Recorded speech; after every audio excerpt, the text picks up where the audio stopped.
నమస్తే welcome to వీనిస్ Gudivada ముందుగా headlines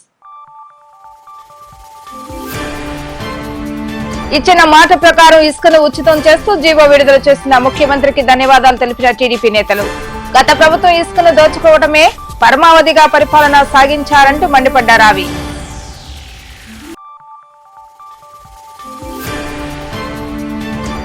మాజీ మున్సిపల్ చైర్మన్ బాబ్జీ జయంతి సందర్భంగా నివాళులర్పించిన జనసేన నేత కందుల రవి పార్టీలకు అతీతంగా స్నేహ స్వభావంతో మెలిగే వ్యక్తి బాబ్జీ అంటూ స్మరించుకున్న కందుల రవి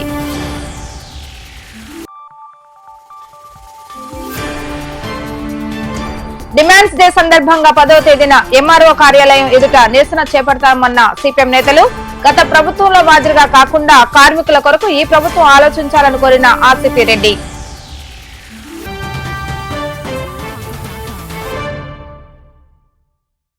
ఇచ్చిన మాట ప్రకారం ఉచిత ఇసుక పాలసీని ప్రవేశపెట్టిన ముఖ్యమంత్రి చంద్రబాబు నాయుడికి కార్మికుల తరపున ధన్యవాదాలు తెలియజేస్తున్నామని గత ప్రభుత్వం ఇసుకను దోచుకోవటమే పరమావధిగా పరిపాలన సాగించడం వల్ల అనేక మంది కార్మికులు తమ ప్రాణాలు పోగొట్టుకోవడం జరిగిందని మాజీ శాసనసభ్యులు రావి వెంకటేశ్వర తెలిపారు.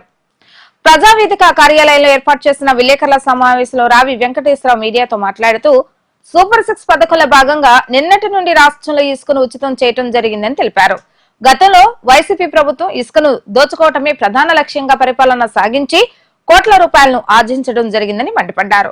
స్థానిక శాసనసభ్యులు కొడాలి నాని సైతం ఇసుకను దోచుకొని కోట్లాది రూపాయలు గటించారని విమర్శించారు. కార్మికులకు పని లేకపోవటం వల్ల గత పాలనలో ఎంతో మంది ఆత్మహత్యలకు పాల్పడ్డారని, ప్రస్తుతం తెలుగుదేశం ప్రభుత్వంలో ఇసుక ఫ్రీ చేయటం వల్ల కార్మికులు హర్షం వ్యక్తం చేస్తున్నారని తెలిపారు. ఈ విలేకరుల సమావేశంలో మాజీ మున్సిపల్ చైర్మన్ ఎల్వతి శ్రీనివాసరావు, టీడీపీ పట్టణ అధ్యక్షుడు దింట్యాల రాంబాబు, రూరల్ మండలం అధ్యక్షుడు వాసి మురళి, టీఎన్టీయూసీ నాయకులు తదితరులు పాల్గొన్నారు. అందరికీ నమస్కారం. ఈరోజు నారా చంద్రబాబు నాయుడు గారు తెలుగుదేశం పార్టీ ప్రభుత్వం ఏర్పడిన తర్వాత జీవో నెంబర్ 43 ద్వారా ఉచిత ఇసుక విధానం ప్రారంభంగా అయింది. నిన్న రిలీజ్ చేశారు. ఖచ్చితంగా రేపు నిర్మాణ రంగం ఊపందుకుంటుంది. ఏదైతే ఆనాడు గతంలో ఎలక్షన్స్లో మాట ఇచ్చారో ఉచిత ఇసుక పాలసీని తీసుకొచ్చి పేదల గృహ నిర్మాణం ఊపందుకోబోతుంది. ఆనాడు గతంలో ఏ విధంగా నిర్మాణ రంగం ఇబ్బంది పడిందో మనందరికీ తెలుసు. అదే కాకుండా దానికి అనుసంధానమైన ఇతర కార్మికులు ఎవరైతే ప్లంబర్స్ ఉంటారో, ఎలక్ట్రీషియన్స్, ఇవన్నీ కూడా పందొరుగుద్ది. అందరూ కూడా సంతోషంగా ఉంటారని చెప్పి ఆశించి ఈ యొక్క నిర్ణయం తీసుకోవడం జరిగింది.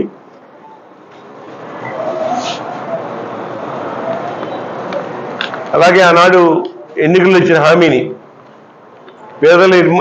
పేదలకి ఇల్లు నిర్మాణం 5 లక్షలు అయితే దాంట్లో 3 లక్షలు ఇసుకే పట్టేది గతంలో, అదే జగన్మోహన్ రెడ్డి అధికారంలో ఉన్నప్పుడు. అందువల్ల ఎవరు కూడా ముందుకు రాకపోవడం దీని కారణం, ప్రధానమైన కారణం. దాన్ని దృష్టిలో పెట్టిన ఈ యొక్క పాలసీ తీసుకురావడం మనం చూస్తున్నాం. అలాగే గత ప్రభుత్వం విడిగా కింద స్థాయి నుంచి పై స్థాయి వరకు ఇసుక లూటీ చేశారు. చాలాసార్లు గ్రామాల్లోకి వెళ్ళాం, ఇసుక ఇచ్చిన దగ్గర మేము ఫోటోలు దిగాం. అక్కడ ఏ విధంగా మోసాలు జరుగుతున్నాయో, ఏ విధంగా దోచుకుంటున్నారో ప్రజలు తెలియజేశాం. ఇవన్నీ దృష్టిలో పెట్టిన ఈరోజు ప్రజలందరూ కూడా మాకు అధికారం ఇచ్చారు. దాన్ని ఈ రోజున పారదర్శకంగా ముందు తీసుకెళ్తాం. ప్రతి ఒక్కరికి కూడా ఎక్కడా కూడా ఇవన్నీ కూడా అధికారుల పర్యవేక్షణలో, ఇంజనీర్లు కానీ టెక్నికల్ స్టాఫ్ కానీ అందరి పర్యవేక్షణలో ఖచ్చితంగా పేదలకి ఉచితంగా అందబోతున్నాం. అది కేవలం ఎవరైతే బెనిఫిషరీస్ ఉంటారో ట్రాన్స్పోర్ట్ ఖర్చుగా లోడింగ్ తప్ప మిగతాదంతా కూడా ఉచితంగానే ఉంటుంది. దాన్ని కూడా ఒక విధానం ఏర్పాటు చేసి అధికారుల పర్యవేక్షణలో జరగబోతుంది. గతంలో ఈ నాయకులు దోచుకోవడం కాకుండా మా మీద నిందలేశారు. పందికొక్కులాగా దోచుకుంది. ఎవరు పందికొక్కులా దోచుకుంది? ఈ గడిచిన 5 సంవత్సరాల్లో ఇసుక ఎంత బంగారం కంటే విలువైంది లాగా అనిపించేది. ఎందుకంటే ఇసుక దొరక్క విలువాడిపోయారు ప్రజలందరూ కూడా. ఈరోజు మనం చూస్తున్నాం మన గుడివాడ దగ్గర కూడా ఏ విధంగా వైసీపీ నాయకులు గుడ్లవల్లి రోడ్లో ఒక ప్రైవేట్ స్థలంలో దగ్గర 100 ట్రక్కులు ఇసుక లూటీ చేసుకొచ్చారు. మేము కంప్లైంట్ చేశాం, దాన్ని సీజ్ చేయడం జరిగింది. ఈ విధంగా ఎక్కడ పడితే అక్కడ అన్ని గ్రామాల్లో కానీ నాయకులు వైఎస్ఆర్సీపీ సంబంధించిన నాయకులు కానీ కార్యకర్తలు కానీ దోచుకున్నారు. వాళ్ళు కొడాలని సంగతి చెప్తే మనం చెప్పాల్సిన ఆయన సంపాదించినంతా కూడా ఇసుక మీదే. ఆఖరికి ఆ రీచీల దగ్గర వాళ్ళ ఒక అడ్డా ఏర్పాటు చేసుకుని ఆ రీచీల దగ్గరే అన్ని కార్యక్రమాలు చేస్తా ఏ విధంగా లూటీ చేశారో మన రాష్ట్రం కానీ కాదు, ఆఖరికి తమిళనాడు కానీ అటు బెంగళూరు కానీ అటు హైదరాబాద్ కానీ దోచుకున్నారు. ఇక్కడికి మట్టికి ఒక్క ట్రక్ ఇసుక దొరకాలంటే మహాగగనం అయిపోయింది పేదలకి. ఇంత దుర్మార్గంగా ఒక జగన్మోహన్ రెడ్డి కూడా ఒక సంస్థను ఏర్పాటు చేసి అదేది జేపీ సంస్థ అడ్డుపెట్టుకుని ఏ విధంగా వైఎస్ఆర్సీపీ కార్యకర్త కట్టుబెట్టాడో మనందరికీ తెలుసు. ఇవన్నీ కూడా బయటకు వస్తాయి, ఎవరిని వదిలేదు లేదు. ఇటు కొడాల నాని మీద కానీ అటు జగన్మోహన్ రెడ్డి మీద కానీ అందరి మీద కేసులు ఉన్నాయి. ఈడీలు కూడా ఎంటర్ అవబోతున్నారు. వీళ్ళ ఎన్ని లెక్కలన్నీ తీసి కక్కించబోతున్నాయి వీళ్ళందరినీ.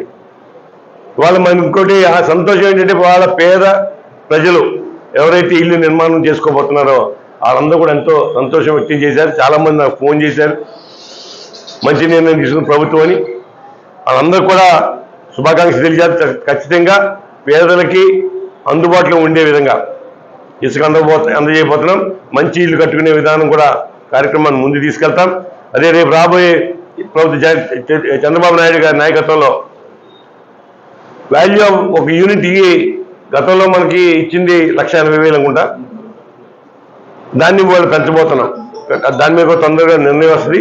వాళ్ళ అందుబాటు ఏదైతే ఒక ఇల్లు నిర్మాణానికి పూర్తి స్థాయిలో ఎంతైతే అవసరమో దాన్ని బ్యాలెన్స్ చేయబోతుంది ఈ ప్రభుత్వం అని చెప్పి తెలియజేస్తూ అందరూ కూడా పేద ప్రజలకు ఎవరైతే ఇల్లు కట్టుకున్నా అందరూ కూడా శుభాకాంక్షలు తెలియజేస్తూ తెలుసుకున్నాం. Thank you. ఈరోజు తెలుగుదేశం ప్రభుత్వం అధికారంలోకి వచ్చిన తర్వాత ముఖ్యమంత్రి చంద్రబాబు నాయుడు గారు ఏదైతే పేద ప్రజలకు ఎలక్షన్లో హామీ ఇచ్చారో దానికి అనుగుణంగానే నిన్నటి నుంచి ఉచిత ఇసుక పేద ప్రజలకు అందే విధంగా నిన్న మంత్రివర్యులు కొల్లు రవీంద్ర గారు ప్రారంభించడం జరిగింది. అసలు ఇసుక పేరెత్తితేనే ఎన్ని వందల కుటుంబాలు రోడ్డున పాల్పడాయని, భవన నిర్మాణ కార్మికులు ఎన్ని వందల వేల కుటుంబాలు రోడ్డున పడిపోయారు ఈ జగన్మోహన్ రెడ్డి ప్రభుత్వం వల్ల. పందికొక్కులా బలిసిపోయారు ఒక్కొక్కళ్ళు ఇసుక తిని తిని తిని తిని. ఇసుకలోనేగా మొత్తం ఆ జేపీ వెంచర్స్ ఇవాళగా 1000 కోట్ల రూపాయలు అప్పు ఊరికే పేపర్లో చూపిస్తున్నారు. ఇంకెన్ని వేల కోట్లు ఉందో, 50,000 కోట్ల రూపాయలు అవినీతి చేశారు దీంట్లో ఇసుకలో. ఎక్కడ చూసినా ఇసుక మాఫియా. పేద ప్రజలు ఇల్లు కట్టుకోవాలంటే భయపడిపోయే పరిస్థితి. ఒకనొక టైంలో అయితే ఆడపిల్లల కట్నం కింద కూడా 2 ట్రక్కులు ఇసుక ఉండనే పరిస్థితి వచ్చింది. అంత దౌర్భాగ్యమైనటువంటి పరిస్థితి తీసుకొచ్చారు ఈ రోజున. 14 నుంచి 19 వరకు చూశారు అందరూ 2,000 రూపాయలకి ఎక్కడ పడితే అక్కడ ట్రక్ ఇసుక దొరికేది, వద్దంటే పోసెళ్ళేవాళ్ళు. ఈ రోజున ఇచ్చిన డబ్బులన్నీ కూడా ఇల్లు కట్టుకోవాలంటే ఇసుకే సరిపోయే పరిస్థితి ఉంది. అలాగే విపరీతమైనటువంటి అవినీతి. రాష్ట్రాన్ని అప్పుల ఊబిలోకి నెట్టేసి పేద ప్రజలు ఇల్లు కట్టుకునే పరిస్థితి లేదు. అంతా కూడా దౌర్జన్యాలు, దుర్మార్గాలు. వీళ్ళ దుర్మార్గాలన్నీ పండే రోజులు వచ్చినాయి. ఏదో ఇంకా పగటి కాళ్ళకి అంటున్నారు, ఇంకా పగటి కాలంలోనే మబ్బుల్లోనూ అట్లో ఇట్లో నిద్రపోతున్నారు వైసీపీ నాయకులు. పిచ్చ ఆలోచనలు మానేసి ప్రజలకు మంచి చేసే కార్యక్రమం చేయండి, కానీ ఇట్లాంటి పిచ్చ ఆలోచనలు చేయొద్దు.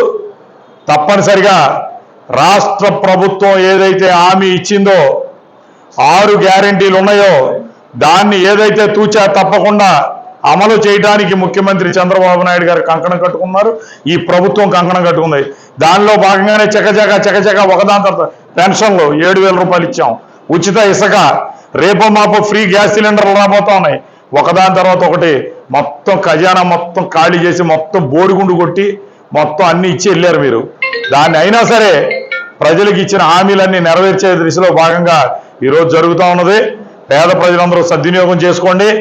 వానాకాలం కాబట్టి కొంచెం ఏదన్నా ఇసుక అటు ఇటు ఉంటుందేమో కానీ ఇంకొక నెల పోతే ఇసుక ఎవరికి కావాలంటే వాళ్ళకి ఫ్రీగా దొరికే పరిస్థితి వస్తుందని చెప్పి ప్రజలకు తెలియజేస్తాము. అందరికీ నమస్కారం. ఈరోజు చాలా సంతోషం. చంద్రబాబు నాయుడు గారు ముఖ్యమంత్రి అయిన తరువాత ఎన్నికల్లో ఇచ్చినటువంటి హామీల మేరకు కార్మికులందరి యొక్క కష్టాన్ని తెలిసిన వ్యక్తిగా చాలా కుటుంబాలకి ఉపాధి చూపించాలనేటువంటి ఉద్దేశంతో ఆ రోజున ఎలక్షన్స్లో ఉచిత ఇసుక పాలసీని తీసుకువస్తానని చెప్పడం జరిగింది. అది నిన్నటి రోజున జీవో రూపంలో జీవో నెంబర్ 43గా వచ్చి ఈ రోజు నుంచి కొల్లు రవీంద్ర గారు ఉచిత ఇసుక పాలసీని తీసుకురావడం జరుగుతూ ఉంది. చాలా సంతోషం. గతంలో ప్రజలారా మీ అందరూ చూశారు, జగన్మోహన్ రెడ్డి ప్రభుత్వం రాగానే ఇమీడియట్గా దెబ్బ వేసింది ఎవరి మీద అంటే భవన నిర్మాణ కార్మికుల మీదే. ఒక పక్క కరోనాతో వెవెల్లాడుతూ ఉంటే ప్రజలు నువ్వు ఇసుకని ఆపేసేసి కొనలేనంత ధర పెట్టేసి ఎవరికి అందుబాటులో లేకుండా నీ నాయకులందరూ కలిసి దాన్ని దోచుకునే విధంగా మీ ఒక్కొక్క నాయకుడు ఎంత దోచుకున్నాడంటే దోచుకున్నది దాచుకోవాలి అనంత దోచుకున్నారు. అంత ఇసుకను దోచుకుని వాళ్ళ మేమేదో చేసాం చెందామని చెప్పడానికి మీరు ఏమాత్రం కూడా మీకు సిగ్గుండాలని చెప్పి అడుగుతా ఉన్నా. ఇవాళ ఆ రోజునటువంటి గత 5 సంవత్సరాల్లో వీళ్ళు దోచుకున్న ఇసుక ఎంతైతే ఉందో దాంతో 10 లక్షల ఇళ్ళు కట్టేటంత ఇసుక వీళ్ళు దోచుకున్నట్టుగా ఇవాళ సచివాలయాలు సెక్రటేరియట్ వర్గాలు అంచనా వేశాయంటే ఒక 10 లక్షల ఇళ్ళు అంటే సామాన్యమైన విషయమా? అంత ఇసుక భూ బకాసురులల్లే మేము గతం నుంచి చెప్తా ఉన్నాం.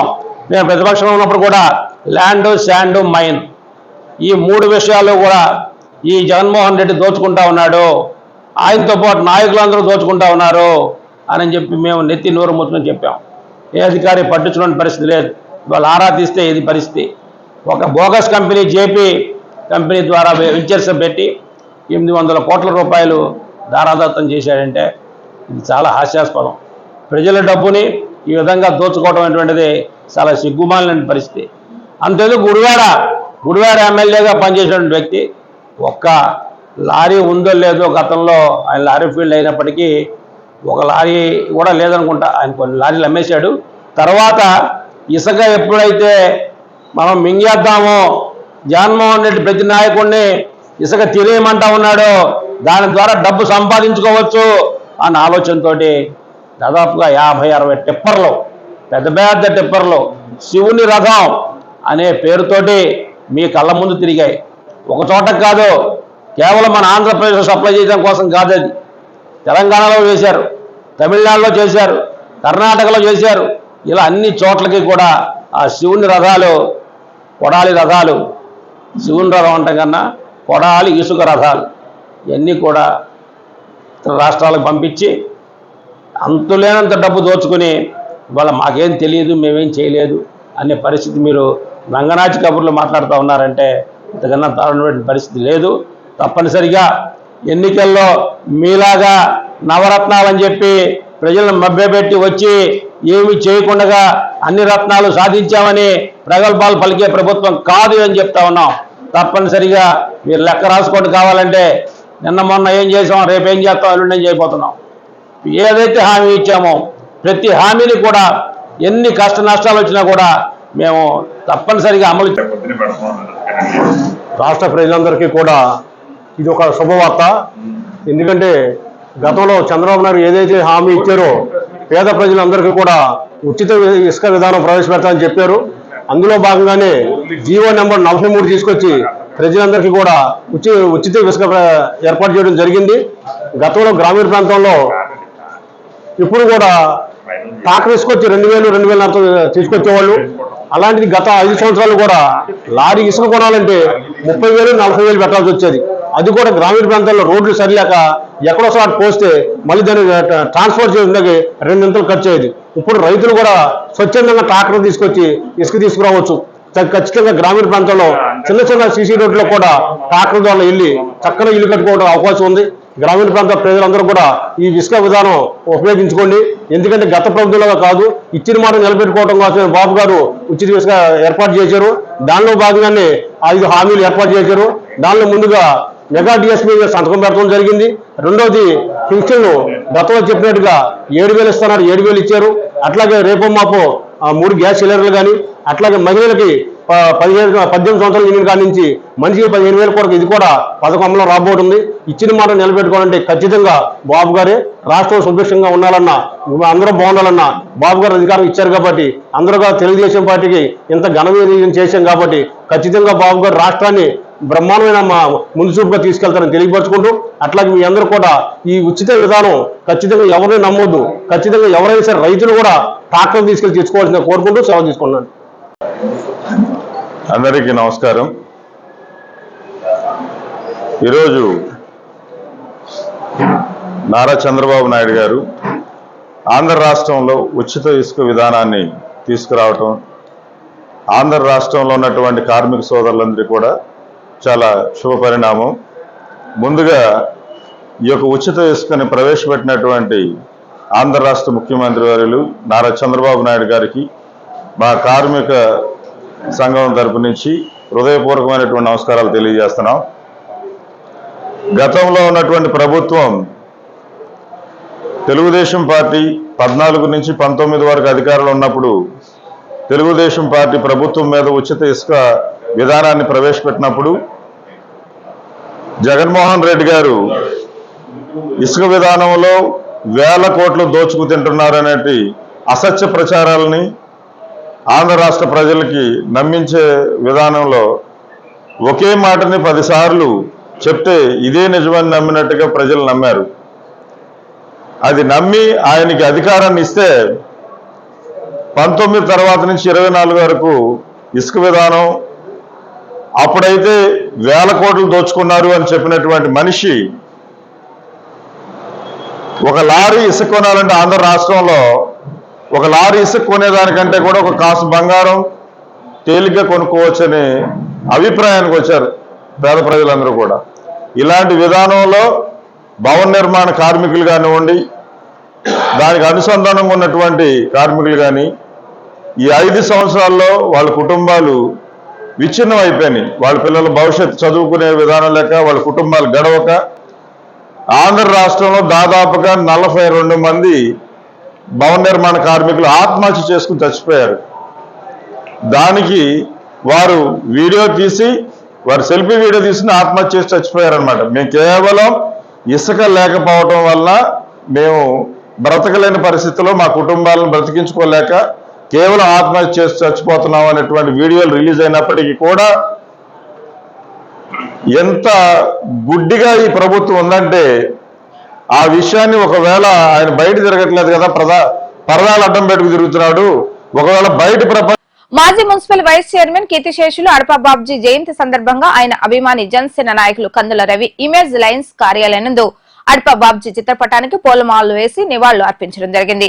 పార్టీలకు అతీతంగా గొప్ప మనసున్న వ్యక్తి బాబ్జీ అంటూ కందుల రవి కొనియాడారు. వ్యక్తిగతంగా తన రాజకీయ ఎదుగుదలకు ఎంతో సహాయాన్ని అందించి దిశానిర్దేశాలు అందించిన గొప్ప వ్యక్తి బాబ్జీ అని ఆయన అన్నారు.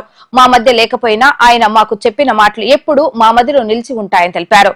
అనంతరం గుడివాడ పట్టణంలోని పేదలకు ఆహార పొట్లాలను అందజేయడం జరిగింది. ఈ కార్యక్రమంలో ఇమేజ్ క్రియేషన్ సిబ్బంది పాల్గొనడం జరిగింది. ఈ రోజున బాబ్జీ అన్నయ్య జయంతిని స్మరించుకుంటూ ఈ కార్యక్రమం చేయడం జరిగింది. ఆయన పుట్టినరోజు కార్యక్రమం చేయడం జరిగింది. అయితే ఈ కార్యక్రమాన్ని మా ఇమేజ్ సంస్థ ఆధ్వర్యంలో చేయడానికి ముఖ్యమైన కారణం ఏంటంటే, మాది ఇమేజ్ లైన్స్ అని చెప్పి నేను నడిపేవాళ్ళం. అలాగే మాకెంతో ప్రోత్సాహకరంగా ఆయన ప్రతి విషయంలో నాకు వెన్నుదన్నుగా ఉండేవాళ్ళు. అటువంటి వ్యక్తి లేకపోవటం మాకు చాలా బాధాకరమైన విషయం. అలాగే అందుకే ఆయన పుట్టినరోజుని ఎప్పుడు మర్చిపోలేకుండా ఉండటానికి కారణం అదే. అలాగే ఆయన రాజకీయ ప్రస్థానం చూసుకుంటే మూడు పర్యాయాలు 3 వార్డుల్లో వివిధ వార్డుల్లో, ఒక వార్డు కాకుండా వివిధ వార్డుల్లో గెలుపొందిన వ్యక్తి ఆయన. అలాగే కాకుండా ఆయన రాజకీయ ప్రస్థానం అంతా కూడా ఒక నీతి నిజాయితీతో కూడుకుంది. అవినీతి మచ్చ లేకోకుండా ఉన్న వ్యక్తి. ఆయన అధికార పార్టీలో 3 సంవత్సరాలు ఉన్నా కూడా ఆయన ఒక రూపాయి సంపాదించుకోకుండా ఒక ఫైనాన్షియల్ ట్రబుల్లో చనిపోయారంటే ఆయన అర్థం చేసుకోవచ్చు ఎటువంటి రాజకీయ ప్రస్థానం నడిపారనేది. మేము జనసేన పార్టీలో ఉన్న ఆయన నాకు చాలా క్లోజ్గా అన్నయ్యగా భావించి ఆయనతోనే బాగా ఉండేవాడిని. ఒకసారి ఆయన షాప్కి వెళ్ళినప్పుడు ఒక పని మీద వెళ్ళినప్పుడు ఆయన నా కోసం మున్సిపల్ కమిషనర్ గారికి ఫోన్ చేస్తే అక్కడ ఉన్న వ్యక్తి అడిగాడు, రవి ఏ పార్టీ అని అడిగితే ఆయన ఒకే ఒక సమాధానం చెప్పాడు, రవి ఏ పార్టీ కాదు నా పార్టీ అని. అటువంటి మనస్తత్వం కలిగిన వ్యక్తి బాధ్య అన్నయ్య. అలాగే కాకుండా నేను ఏదైనా బ్యానర్లు కడుతున్నా, ఒక చిరంజీవి గారి కార్యక్రమాలు చేస్తున్నా, రవి ఎందుకు ఎంత ఖర్చు పెడతావు అలా అని చెప్పి కంట్రోల్ చేసేవాళ్ళు. అటువంటి వ్యక్తి లేకపోవడం అనేది నాకు చాలా బాధాకరమైన విషయం. అంతేకాకుండా ఆయన ఆత్మకు శాంతి చేకూరాలని ఆ భగవంతుని కోరుకుంటూ సెలవు తీసుకుంటాను. వివిధ కార్మిక సంఘాల ఆధ్వర్యంలో జూలై 10వ తేదీ నిర్వహించే డిమాండ్స్ డే ప్రజలు జయప్రదం చేయాలని సిపిఎం జిల్లా కార్యవర్గ సభ్యులు ఆసిపిరెడ్డి విజ్ఞప్తి చేశారు. గుడివాడ సిపిఎం కార్యాలయంలో డిమాండ్స్ డే కరపత్రాలను కార్మిక సంఘాల నాయకులతో కలిసి ఆసిపిరెడ్డి ఆవిష్కరించారు. ఈ కార్యక్రమంలో బిల్లింగ్ వర్కర్స్ యూనియన్ నాయకుడు రేపాని కొండ, 5వ కార్యదర్శి రజని తదితరులు పాల్గొన్నారు. బీజేపీ మిత్రపక్షాలతో మూడోసారి అధికారంలోకి రావటం జరిగింది. గత 10 ఏళ్ళు బీజేపీ ఈ దేశంలో కార్మిక ఉద్యోగ వ్యతిరేక విధానాలు అమలు చేసింది. ఆ అమల ప్రభావమే కేంద్ర ప్రభుత్వం కనీస వేతనాలు అమలు చేయకపోవటం, అట్లాగే కార్మికుల సంక్షేమాన్ని గాలికి వదిలేసిన పరిస్థితి, ఇవన్నీ చూసాం. ఈ 10 ఏళ్ళు కూడా కేంద్రం ప్రభుత్వం మీద కార్మిక వ్యతిరేక విధానాలకి నిరసనలుగా అనేక ఆందోళనలు, అనేక కార్యక్రమాలు చేశాం. ఈసారి మూడోసారి అధికారంలోకి వచ్చిన తర్వాత మొదటిసారి పిఎఫ్ మీద కేంద్ర ప్రభుత్వం పిఎఫ్ అమౌంట్ కట్టకపోతే యజమాని దగ్గర 5% నుంచి 25% వరకు పెనాల్టీ వసూలు చేసేది. కానీ ఈ ప్రభుత్వం అధికారంలోకి రాగానే 5 నుంచి 25% వసూలు చేసే పెనాల్టీని 1 నుంచి 5% పిఎఫ్ కట్టపోయినా యజమాని మీద వడ్డీ వసూలు చేసేది పద్ధతిని తిరోగమనం చేసింది. అంటే దీన్ని బట్టి ఈ ప్రభుత్వం కూడా కార్మిక ఉద్యోగ వ్యతిరేక విధానాలు అమలు చేస్తుందనటానికే అది నిదర్శనం. అట్లాగే అనేక సంవత్సరాల నుంచి పోరాడి 44 కార్మిక చట్టాలు ఉంటే వాటిని మొత్తం యజమానికి అనుకూలంగా 4 లేబర్ కోడ్లు తీసుకొచ్చింది. అవి తీసుకొచ్చి చట్టం అయిపోయి కానీ ఇంప్లిమెంట్ చేయకోకుండా ఆపిన పరిస్థితి ఈరోజు ఉన్న పరిస్థితి ఉంది. కాబట్టి ఇప్పుడు అవి అమలు చేసే ప్రయత్నాలు కూడా చేస్తున్నారు. రేపు అంటే 10వ తారీఖు దేశవ్యాప్తంగా మొత్తం కార్మిక సంఘాలు అంటే CI2 ఆధ్వర్యంలో ఉండే కార్మిక సంఘాలన్నీ కలిసి డిమాండ్స్ డే జరుపుకుంటున్నాయి. డిమాండ్స్ డే ద్వారా ప్రభుత్వానికి మీరు గతంలో ఇవి కార్మికుల వ్యతిరేక విధానాలు అమలు చేశారు, ఈ విధానాలు ఇట్లాగే అమలు చేస్తే రాబోయే రోజుల్లో ఉద్యమాలు ఉధృతం చేస్తాం, అట్లాగే మా సమస్యలు మాకు ఇచ్చిన హామీలు అమలు చేయాలని ప్రధానమైన డిమాండ్స్తో రేపు 10వ తారీఖు MRO ఆఫీసుల దగ్గర మొత్తం దేశవ్యాప్తంగా నిరసన కార్యక్రమాలు నిర్వహించడం జరుగుతుంది. కాబట్టి ఈ డిమాండ్స్ డేలో అన్ని తరగతి ఉద్యోగులు, చిరు ఉద్యోగులు, contract out sourcing, ASHA, anganwadi, మధ్యాహ్న భోజనం, ప్రతి కార్మికులు, మన రాష్ట్రంలో అయితే ప్రధానంగా భవన నిర్మాణ కార్మికులు గత 5 సంవత్సరాలు సంక్షేమ బోర్డుని పక్కన పెట్టి ఆ నిధులు రిలీజ్ చేయకోకుండా అనేక మంది చనిపోయినా పట్టించుకోకుండా అనేక భారాలు ప్రజలపై వేసిన ప్రభుత్వాన్ని సాగనంపి ఇప్పుడు వచ్చిన ప్రభుత్వం నేను రాగానే నా మేనిఫెస్టోలో కూడా పెట్టి సంక్షేమ బోర్డుని కొనసాగిస్తానంది. కాబట్టి సంక్షేమ బోర్డుని తక్షణం కొనసాగిస్తేనే సంక్షేమ బోర్డు వలన వచ్చే లాభం ఏంటంటే కార్మికుల సంక్షేమంతో పాటు ఈరోజు ప్రమాదాలు అయినా వాళ్ళకి నష్టపరిహారాలు ఎన్ని వస్తాయి. ఈ 5 సంవత్సరాలు అన్నింటిని పక్కన పెట్టిన పరిస్థితి ఉంది. కాబట్టి తక్షణం ఈ సమస్యలన్నింటినీ పరిష్కరించవలసిందిగా మేము 10వ తారీఖు MRO ఆఫీస్ దగ్గర నిరసన కార్యక్రమం జరుగుతుందని ఈ సందర్భంగా తెలియజేస్తున్నాం. దాంట్లో ఉద్యోగులు కార్మికులు పాల్గొని జయప్రదం చేయవలసిందిగా విజ్ఞప్తి చేస్తాం. డిమాండ్స్ డే అని చెప్పి మన కార్మికులు డిమాండ్స్ ఏవైతే ఉన్నాయో ఆ డిమాండ్స్కి సంబంధించి రేపు 10వ తారీఖున ఎంఆర్ఓ ఆఫీస్ దగ్గర నిరసన కార్యక్రమాలు చేసి మెమోరాండాలు పత్రాలు కూడా ఇవ్వడం జరుగుతుంది. దీంట్లో భాగంగా భవన నిర్మాణ కార్మికులు గత ప్రభుత్వం ఉన్నప్పటి నుండి కూడా కార్మికులు చాలా వరకు నష్టపోవడం జరిగింది. కార్మికులకి గత ప్రభుత్వం అధికారంలోకి రాగానే ఇసుకాపేసి కార్మికులకి పనులు లేకుండా చేయడం జరిగింది. అట్లాగే కరోనా టైంలో కూడా బోర్డు నుండి ఏ సహాయం కూడా అందకుండా చేయడం అయితే జరిగింది.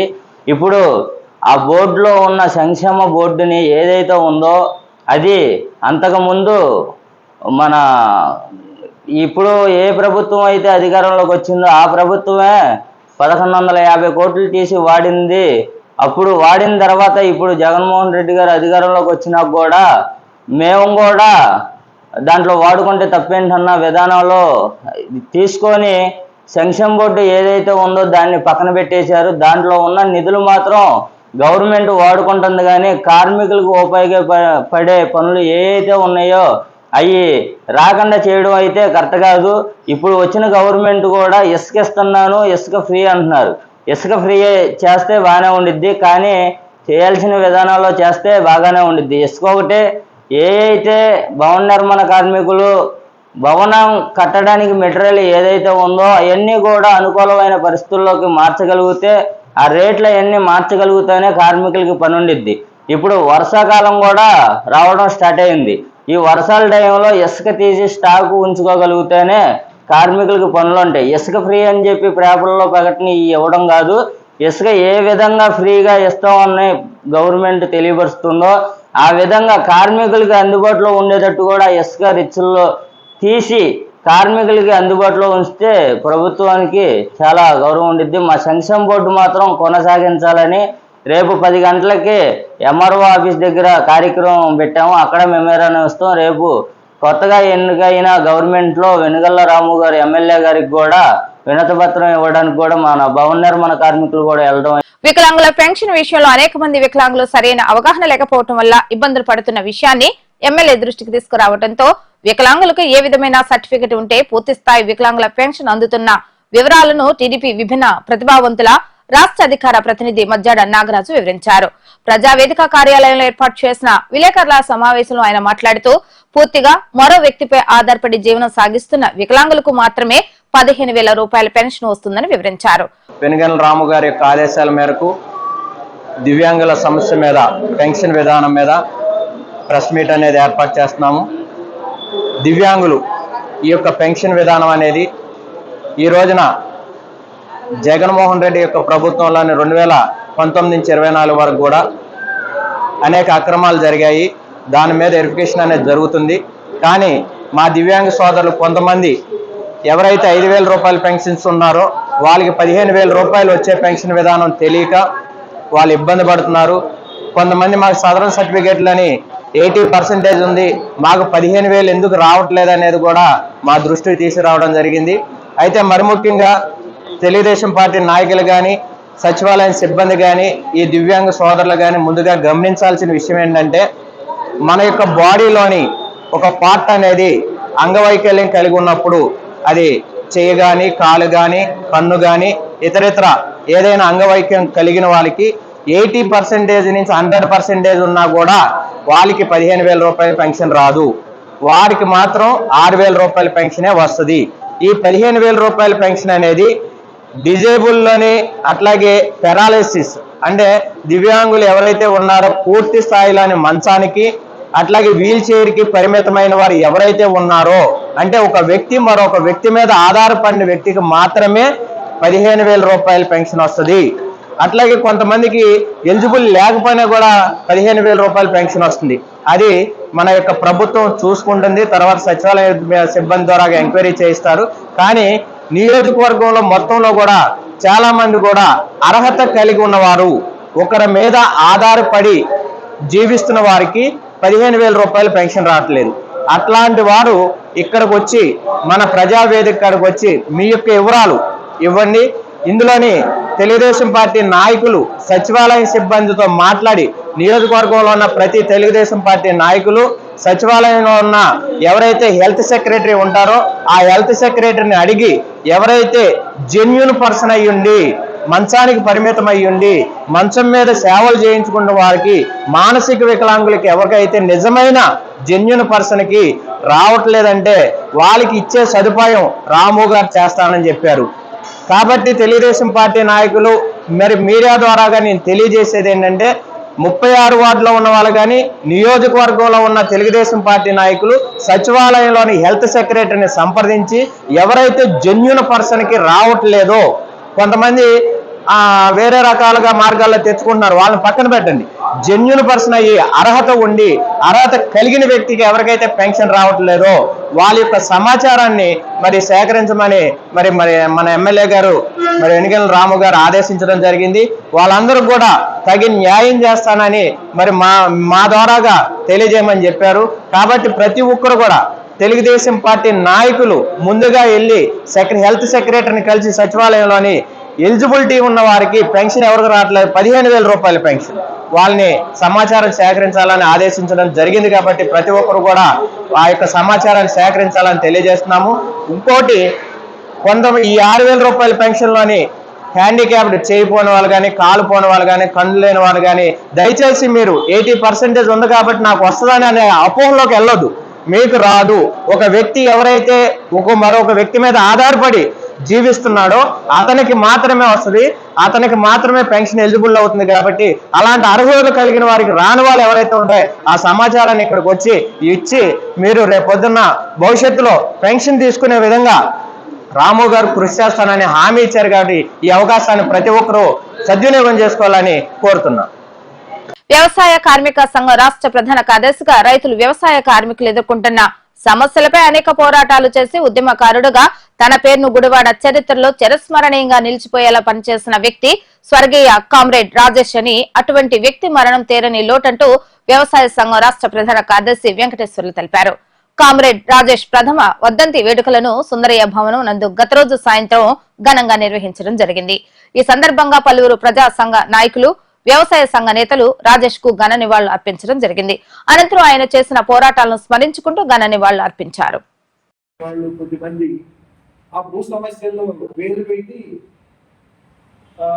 కొంతమంది ప్రలోభాలకు లొంగి మెత్తబడి వదిలేశారు ఆ సమస్య. కొంతమంది భయపడి మనకెందుకు వచ్చినటువంటి సమస్య నేలతో తగ్గు పెట్టుకొని ఎప్పుడేం చేస్తారో తెలియదు అనే దీంతో వదిలేసినటువంటి వాళ్ళు ఉన్నారు. మరి అయినా అట్లాంటి చోట్ల రాజేష్ వచ్చిన తర్వాత ఓ రకంగా ప్రాణాలకు తెగించుకోవడం. మనాడు చెప్పారు, మనాడు ఆరోగ్యం గురించి ఆలోచించేవాడు కాదు, ఇంట్లో సమస్యల గురించి ఆలోచించేవాడు కాదు.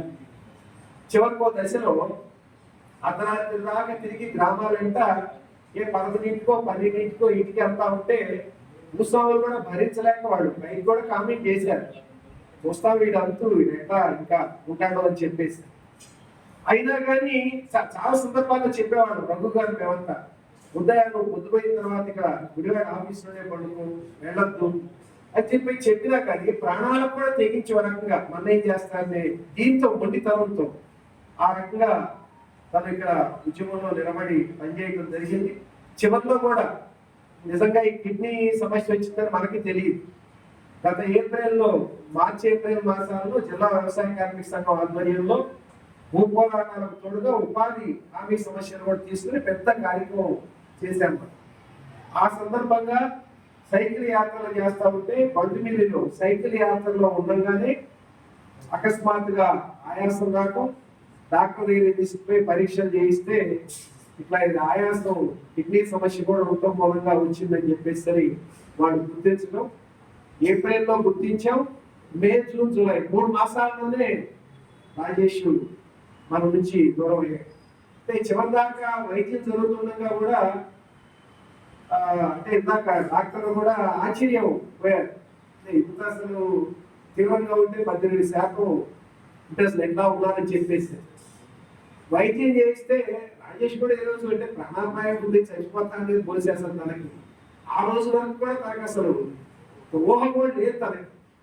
అందుకని ఏ రకంగా బతకాలి, ఆరోగ్యాన్ని సరి చేసుకోవాలి అనే పద్ధతుల్లోనే రకరకాల ప్రయత్నాలు చేశాం. మనాడికి అసలు ఇంజెక్షన్ చేయించుకొని ఎరగడం జన్మలో. అందుకని ఈ జబ్బుకి అసలు డయాలసిస్ తప్ప వేరే వైద్యం లేదంటే డయాలసిస్ కి ఒప్పించడానికి కూడా 2 నెలలు 3 నెలలు పట్టింది మాకు. అందుకని ఆ రకంగా ఎంత ప్రయత్నం చేసినా కానీ కంప్లీట్ రాజేష్ మనకి దక్కలేదు. రాజేష్ లేనటువంటి లోటు, తీరని లోటు. ప్రత్యేకించి ఇవాళ స్థితిలో ఎన్నికలు జరిగినాయి, కొత్త ప్రభుత్వాలు వచ్చినాయి. ఈ ప్రభుత్వాలు ఏవి వాళ్ళ పేదల సమస్యలు తాత్కాలికంగా కొన్ని మంచి మంచి ఆకర్షణీయ పథకాలు చేస్తుండొచ్చు, కానీ పేదలకు సంబంధించినటువంటి మౌలిక సమస్యలు ఏవి పరిష్కరించేటటువంటి ప్రభుత్వాలు కాదు. ఇందా చెప్పారు మన నాయకులు. ఇవాళ ఏ భూ సమస్యల కోసం అయితే రాజేష్ పోట్లాడారో మరి ఆ భూ సమస్యలకు సంబంధించి మన రాష్ట్రంలో నిన్నటి వరకు ఉన్నటువంటి 20 ఏళ్ళు అనుభవించిన తర్వాత అమ్ముకోమని చెప్తాం అని చట్ట సవరణ చేస్తే ఒక్క మార్క్సిస్ట్ పార్టీ మాత్రమే ఈ చట్ట సవరణ చేస్తే దీనివల్ల నష్టం జరిగేది దళితులకి, పేదలకి, ఈ భూములు జరిగిన అసైన్మెంట్ పేదలకే, మళ్ళీ తిరిగి భూస్వాముల చేతులకి భూములు పోతామని ఒక సిపిఎం పార్టీ దాని అనుకున్న వ్యవసాయకార సంఘం తప్ప ఏ పార్టీ వ్యతిరేకించారు. ఏమిటి కారణమని లోతులోకి వెళ్తే స్వాతంత్రం వచ్చినప్పటి నుంచి 33,50,000 ఎకరాలు విభజిత ఆంధ్ర రాష్ట్రంలో అసైన్మెంట్ భూములు పేదల చేతులకు వెళ్తే ఒక్క గుడివాడ తాలూకులోనే మన రాజేష్ చెప్పాడు లెక్కలతో సహా ఒక్క గుడివాడ తాలూకులోనే 12 నుంచి 13,000 ఎకరాలు అసైన్మెంట్ భూములు పెత్తందారి చేతులకు వెళ్ళిపోయి అదే 9/7 చట్టం ప్రకారం మనం పోరాడడం కాబట్టి ఇళ్ల పనులు మనం భూమి సాధించుకున్నాం, ఇంకొక చోట సాధించుకున్నాం. అసలు ల్యాండ్ సీలింగ్ యాక్ట్ ఉంది కాబట్టి మనం సాధించుకున్నాం. ఇప్పుడు అసైన్ చట్టాన్ని రద్దు చేసిన తర్వాత ఇప్పుడు జగన్మోహన్ రెడ్డి దాన్ని రద్దు చేసిన తర్వాత జరిగేది ఏమిటంటే ఇప్పుడు పేదోళ్ళ చేతిలో ఉన్న భూమి పావులో పార్టీ ఆక్రమించుకున్నాడు. ఏం చేస్తారంటే మేము ఈ భూమి కొని 20 ఏళ్ళు అయింది అని తప్పుడు డాక్యుమెంట్ పుట్టించుకొని అసైన్మెంట్ భూములు దళితుల భూములంతా డెన్ చేసుకుంటారు, రెగ్యులర్ చేసుకుంటారు. ఇది దళితులకి పేదలకి అన్యాయమా లాభమా? కానీ దళిత సంఘాలను కొంతమంది ప్రశ్నించారు, ఏమంటే మా దళితులు భూములు అమ్ముకోవడానికి రైట్స్ ఇస్తుంటే మీరు వ్యతిరేకిస్తున్నారు. ఎవరైనా దళితుల చేతిలో ఎక్కడున్నారు భూమి? ఈ భూమి అంతా ఎవరి చేతిలోకి వెళ్ళింది? ఇప్పుడు మీకు తెలుసో లేదో, ఇక్కడ నుంచి గుడివాడ నుంచి మనం కోనసీమ దాకా తీస్తే ఈ రొయ్యల చేపల చెరువుల్లో సుమారుగా 70,000 ఎకరాల అసైన్మెంట్ భూములంతా ఎవరి చేతిలోకి వెళ్ళాయి? ఈరోజు ఎవరికో క్రికెటర్స్ వాళ్ళు కూడా ఉన్నాయండి భూములు. ఈ మధ్య కొత్త కొత్త విషయాలు వినిపిస్తున్నాయి. ఇప్పుడు ఇంకొక ఆయన విద్యాశాఖ మంత్రికి ఆయనకి 500 ఎకరాలు ఉన్నట్టు ఈ మధ్య బయటకు వచ్చింది. ఎవరు విద్యాశాఖ మంత్రి? డిప్యూటీ సీఎం వాళ్ళ అనుచరులకు ఉందంట. ఎవరు? మేమేమో మొన్న కలిసి మంత్రులు కలిసాం, రెవెన్యూ మంత్రిని సత్యప్రసాద్ కలిసాం. వెళ్ళి ఇవ్వండి మీ ల్యాండ్ టైటిల్ యాక్ట్ రద్దు చేశారు, మంచి పని చేశారు, అభినందనీయమే. మరి జగన్మోహన్ రెడ్డి అసైన్ చట్టాన్ని కూడా రద్దు చేశారు, సవరణ చేశారు కదా నష్టదాయకంగా. మరి దాన్ని కూడా రద్దు చేయొచ్చు కదంటే, అన్నా నువ్వు లేనిపోయిన సమస్యలు పెట్టొద్దు మాకు. ఎందుకంటే ఆ భూములంతా ఎవరి చేతిలో ఉండాలని మీకు తెలియదు అన్నాడు. తెలుసు, మీ వాళ్ళ చేతిలో ఉన్నాయి కదా అన్న. మరి నన్ను రద్దు చేయమంటావా అన్నాడు. అది రద్దు చేస్తే నాకు 10 ఉంటుందని పరోక్షంగా చెప్పాడు. చాలా లౌక్యంగా మాట్లాడి ఇట్లా చెప్పకుండా అవును అసైన్మెంట్ తెలుసు, నాకు కూడా తెలుసు, జవహర్ రెడ్డి గారు కూడా తీసుకున్నారు, అందరూ తీసుకున్నారు అంటే మీ కూడా. వార్తలు ముగించే ముందు హెడ్లైన్స్ మరొకసారి. ఇచ్చిన మాట ప్రకారం ఇసుకను ఉచితం చేస్తూ జీవో విడుదల చేసిన ముఖ్యమంత్రికి ధన్యవాదాలు తెలిపిన టీడీపీ నేతలు. గత ప్రభుత్వం ఇసుకను దోచుకోవడమే పరమావధిగా పరిపాలన సాగించారంటూ మండిపడ్డారు రావి.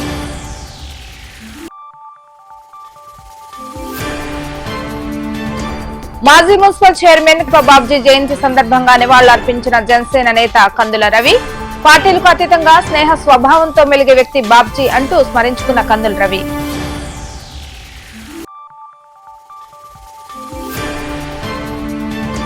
డిమాండ్స్ డే సందర్భంగా 10వ తేదీన ఎంఆర్ఓ కార్యాలయం ఎదుట నిరసన చేపడతామన్న సిపిఎం నేతలు. గత ప్రభుత్వంలో మాదిరిగా కాకుండా కార్మికుల కొరకు ఈ ప్రభుత్వం ఆలోచించాలని కోరిన ఆర్సీపీ రెడ్డి.